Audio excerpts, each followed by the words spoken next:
मुंबईमध्ये होणाऱ्या अतिमुसळधार पावसामुळे रेल्वे वाहतूक जी आहे ती कोलमडलेली असल्याचे पाहायला मिळत आहे। सध्याला मी आहे विरार या रेल्वे स्थानकाच्या या ठिकाणी। एकंदरीत जर पाहिलं तर याच ठिकाणी रेल्वे पकडण्यासाठी चाकरमान्यांची मोठी गर्दी झाल्याचे पाहायला मिळत आहे। परंतु रेल्वे वाहतूक ही 15 ते 20 मिनिटं उशिराने असल्यामुळे आता या चाकरमान्यांना रेल्वेची वाट पाहावी लागत आहे। मुंबईमध्ये पडणाऱ्या अतिमुसळधार पावसामुळे याचा थेट फटका हा रेल्वेच्या वाहतुकीवर होताना पाहायला मिळतो आहे। मोठ्या संख्येने प्लॅटफॉर्मवरती चाकरमानी मुंबईच्या दिशेने कामावर जाण्याचे या रेल्वेची वाट पाहताना दिसून येत आहेत। एकंदरीत अतिमुसळधार होणाऱ्या पावसामुळे हा सर्व वेस्टर्न रेल्वेवरती फटका जो आहे तो बसताना पाहायला मिळतोय। मात्र आता ही रेल्वे वाहतूक कधी सुरू होणार हे तितकंच पाहणं महत्त्वाचं ठरणार आहे। बेंजोलिस्ट महेश गोयलसह मनोज तांबे, साम टीव्ही, विरार।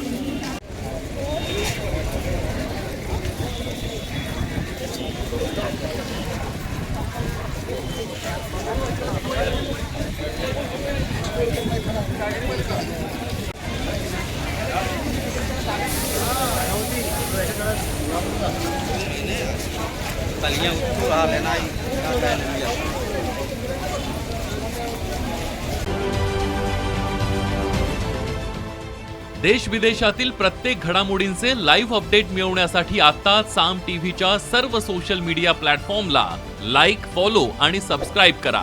तसंच सर्व नोटिफिकेशनसाठी बेल आयकॉन प्रेस करायला विसरू नका।